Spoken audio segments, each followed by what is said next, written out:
How to replace a lost driver's license in California.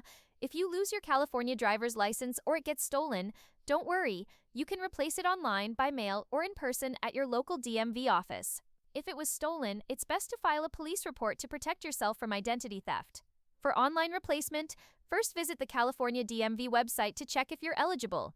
Your license must be valid and not due for a name change.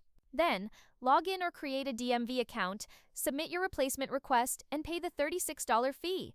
Your new license should arrive by mail within 2 to 4 weeks. If you prefer to go in person, schedule an appointment online or by calling 1-800-777-0133 to avoid long waits. Complete the driver's license application form, verify your identity at the counter, pay the same $36 fee, and you'll get a temporary paper license to use until your new card arrives.